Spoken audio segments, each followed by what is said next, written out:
Mr. Howard Marks has a net worth of $2.1 billion. He has been an investor for over 50 years, compounding his personal wealth at 19% per annum. If you don't know what that means, an initial investment worth $1,000 would have been $6 million today. Yeah, you're hearing it right. $6 million. His firm is famous for investing in distressed companies who are thrown down by the markets and are available at pennies to their worth. There are very few who have compounded their wealth at such high returns for such a long time, much like Warren Buffett and Charlie Munger. On a regular basis, he would write memos to his clients, and being so experienced, people would often ask him the secret to be a successful investor. And to them, he would always tell, the most important thing in investing is A. And then someone would ask him something else, and he would say, the most important thing in investing is B. And so on and so forth. Only later realizing that there is not just one important thing to be a successful investor. In this book, he tells about what are the things he thinks are most important to be a successful investor. This is The Better Investor, helping you achieve your financial goals and freedom through organizing your finance, stock market investing, and learning from billionaires. And these are top 5 lessons from the book, The Most Important Thing, Uncommon Sense for a Thoughtful Investor, written by Howard Marks.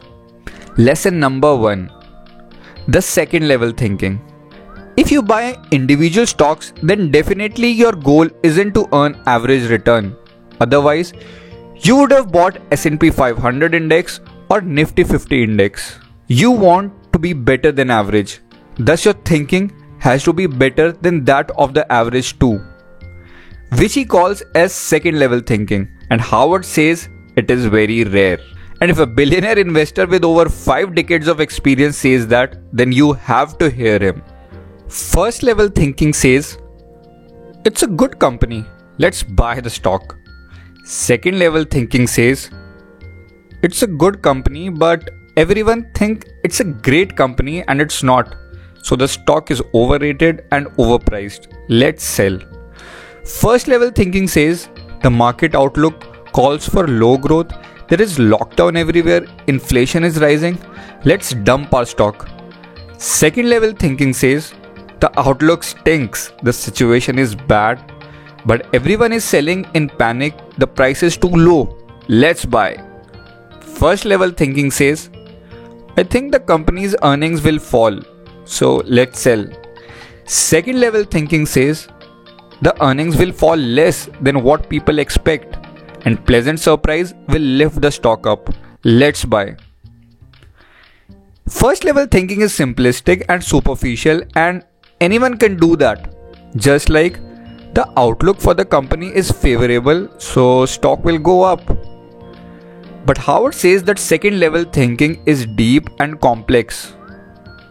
He says, those who consider the investment process simple and are not aware of the need for second level thinking are fooled to believe that everyone can be a successful investor.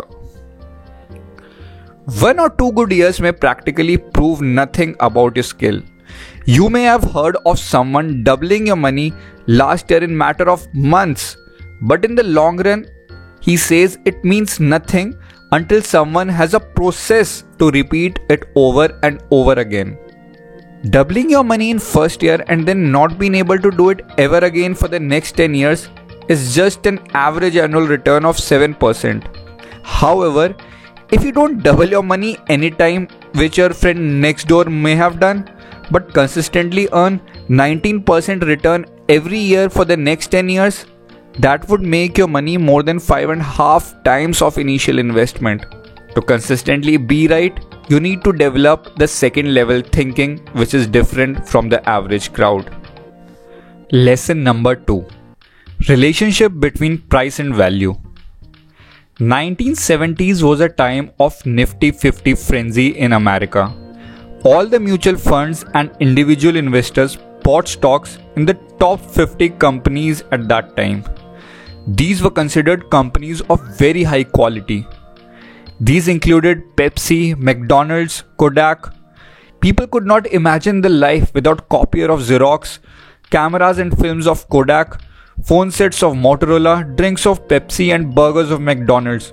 And everyone invested in these companies, especially the first level thinkers, thinking that they have made investment in a quality company and thus it is safe. But it was a foolish mistake. Just to pull out an example, in 1970s, stock price of McDonald's had gone from adjusted rate of 12 cents to more than $1 within a span of 3 years. That is almost 9 times your money. Crazy. But main reason for this was because everyone knew that McDonald's was great and everyone wanted to buy it. Sadly, nothing goes to the moon. Its downward journey started and the stock price dropped to less than 20 cents in 1976, wiping out 90% of the wealth of those who thought their investments were safe in a quality company like McDonald's.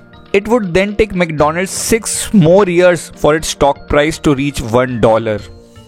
Howard Marks says that no asset is so good that it can't become a bad investment if bought at too high a price. In his words, no asset class or no stock or investment has the birthright of high return. It is only attractive if it is priced right. Investors with no knowledge of profits, dividends, valuation, or the conduct of business simply cannot process the resolve needed to do the right thing at the right time. With everyone around them buying and making money, they cannot know when a stock is too high and therefore resist joining in. So the lesson here is, it's not enough to buy a share in a good idea or a good business. You must buy it at a reasonable or bargain price. Lesson number 3. Understanding risk. Investing consists of exactly one thing: dealing with the future. And because none of us can know the future with certainty, risk is inescapable.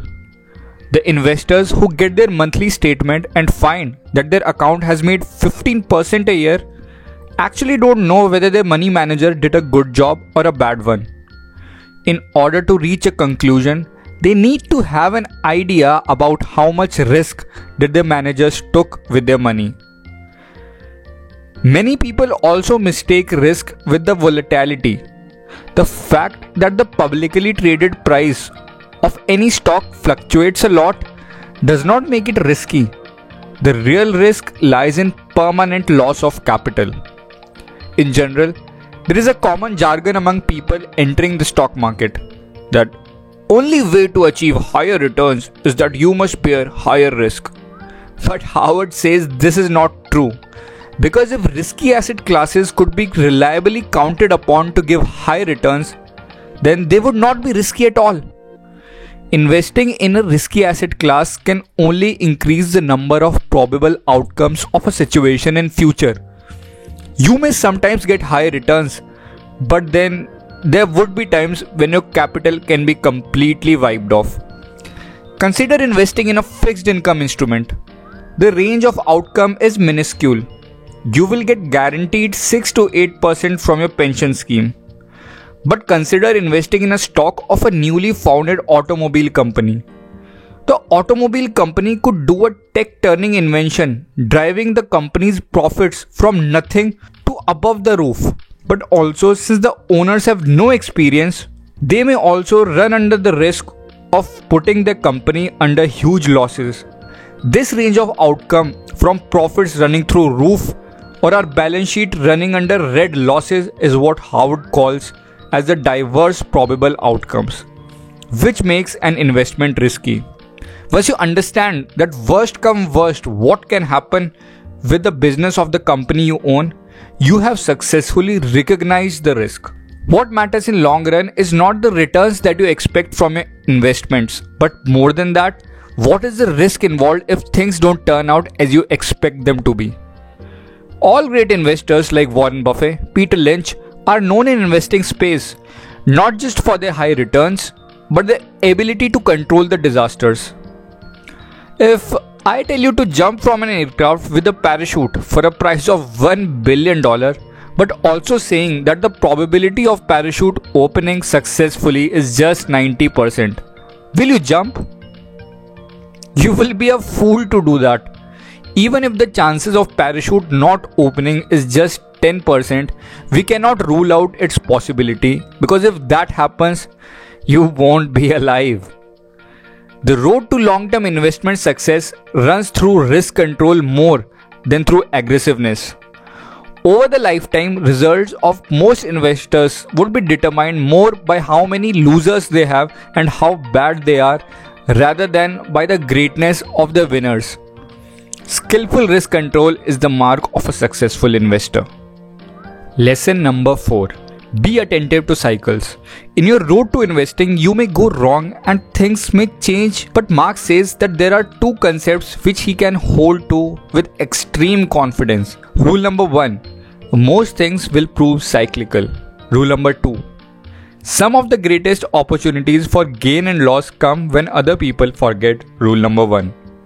The basic reason for the cyclicality in our world is the involvement of humans. Obviously, the quantitative reasons like world events, environmental changes do play part, but it's the application of investor psychology to these events that determines the amplitude of fluctuation of these cycles. We become over optimistic when things are going good and ultra pessimistic when things are going bad. Though the housing bubble popped in US in 2008, but its effects vibrated in entire world. In India, the interest rates were also low and policies were made for people to take loans, cut tax and buy a house. But there were not so many of the houses available, so builders started building inventories. They took huge piles of loans to fund new projects. The price of homes in India were rising at the rate of around 30% annually, which is unimaginable for a rental property. Builders were minting money and becoming rich. If you were able to take debt and sell off just one single project, you were bound to have more than enough for the rest of your life. Seeing the opportunity, people became greedy and built their inventories to insane level, some of which are still not filled because supply became far greater than demand. During this time, the demand for stocks of real estate companies was very high in the market. A company named Unitech, which was then second largest home developer in India, its stock price went from 2 rupees in 2005 to 500 rupees in 2008, a gigantic return of 250 times the initial value. But you would also be surprised to know that currently, after more than 12 years of the housing bubble burst, the stock price of Unitech is just 1 rupee. DLF was another famous company of that time. It took big housing projects in big Indian cities. It was considered a quality company, and the common jargon with people was that everyone is going to buy a house, so buy the stock of DLF. People even bought the stock at the price of rupees 1100 Indian rupee in 2008 at the extreme optimism. Today, it trades at 250 rupees in 2021. If these are not swings of a pendulum, then what are they? When demand weakened for the houses, no one was buying these houses. Builders were trapped with piles of debt. Many builders even filed for bankruptcy. The demonetization of old currency in India added to it, which further generated a negative sentiment, and more builders shaft out, leaving just a few ones behind. Howard says that those who survive the downfall are going to be the biggest beneficiaries when the next real estate upcycle starts. When some trend goes for a little long, people see it as a normalcy and expect it to go on forever. But when cycle turns, they are trapped. In Howard's words, he says, people think that companies that are doing well will always do well, and vice versa.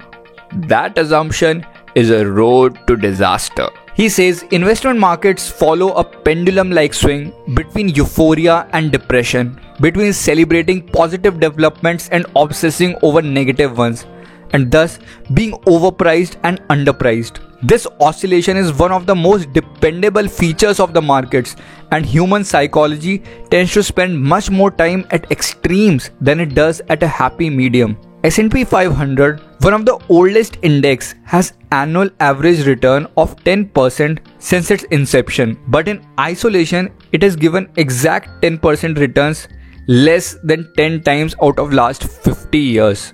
Most of the times, they were either more than 20% or less than minus 20%. Howard says there is only one way to describe most investors. They are trend followers. Superior investors are exact opposite. They buy things when the crowd is extremely pessimistic about the outlook. This he refers in his book as 3 stages of bull market. The first stage, when a few forward-looking people begin to believe things will get better. These are the ones who make most money. The second, when most investors realize improvement is actually taking place. And the third stage, when everyone concludes things will get better forever. And to surprise, Howard says that the third stage of the bull market is when there is extreme participation. Lesson number 5. Invest like it's soccer. Mark says that investing is much like soccer. In soccer, the same 11 players are on the field for essentially the whole game. There isn't an offensive squad or a defensive squad. The same people have to play both ways, dealing with all eventualities. Collectively, those 11 players must have the potential to score goals and stop the opposition from scoring more. Thus, a soccer coach has to decide whether to field a team that emphasizes offense in order to score a lot of goals, or defense, hoping to shut out the other team and find the net once. Because coaches know they won't have many opportunities to switch between offensive and defensive personnel during the game, they have to come up with a winning lineup and pretty much stick with it. The choice between offense and defense in investing should be based on how much the investor believes is within his or her control. Offense would mean taking risk for aspiration of higher returns, and defense would mean to invest to avoid a pitfall. For example, in 1992, another great investor, George Soros, took massive leverage from the banks worth rupees $10 billion to short the British pound because he was skeptical about the new British economical policies and that British currency would weaken. He had superior insight and the trade turned in his favor. In single week, George Soros made profit of $1 billion. This you can consider as playing offensive. Though you may say that it was very risky, but when asked about it, George Soros said that he had studied the policies in depth and was very sure that the policies would weaken the British pound, or else why would he take such a huge leverage? And for defense, you can consider the example of none other than our Omahan hero, Warren Buffett. During the tech mania of 1999, Warren Buffett did not have a single investment in some of the hot tech names. He patiently watched everyone becoming rich overnight. But he was skeptic about the optimism with how everyone was buying the stocks in these companies. TV news channels and mutual fund managers even made fun of Warren during that period of time and regarded him as old school, stubborn and stupid for not participating in new technology. But when the tech bubble burst, all these people who had been buying all the way up were sitting with their butts in red and crying about their losses. And during this time, Warren Buffett was buying stocks at bargains with the money he had accumulated during this bull market. To be offensive or defensive about an asset depends on situation, and investor must be attentive to these. The professional tennis player play the winner's game, which means the winner is the one who plays aggressive, the one who can place the shots at special spots at correct occasion. Whereas the tennis that you and me and the non-professionals play is the loser's game, which means in this, the winner is the one who makes the least mistakes. Howard says that if you're skeptical about which game you must play, for those of us, he says, play the game of amateur, that is winning by making least mistakes. That was pretty much. Let's have a quick recap. To be a successful investor, you must develop second level thinking. You have to think about a situation in a way that most of the people are not thinking about. No asset is too good that it cannot become a bad investment if you overpay for it. In investing, you are not rewarded for investing at good companies, but are rewarded for investing in them at the right price. Returns from an investment must not be seen in isolation. The judge of a good investment is the returns produced from it bearing the risk. Before looking at reward in a particular investment, look at risk involved.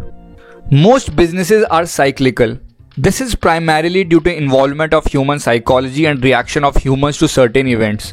However, the extremes of cyclicality also pose few of the great opportunities of the lifetime, if you can identify them correctly.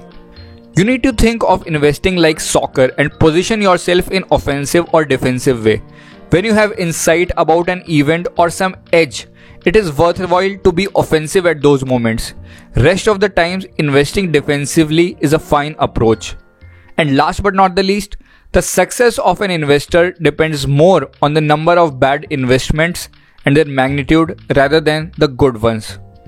That's it guys. If you liked the video, don't forget to like and subscribe. I will come again with lessons of another book related to stock market investing or finance soon. Until then, cheers guys.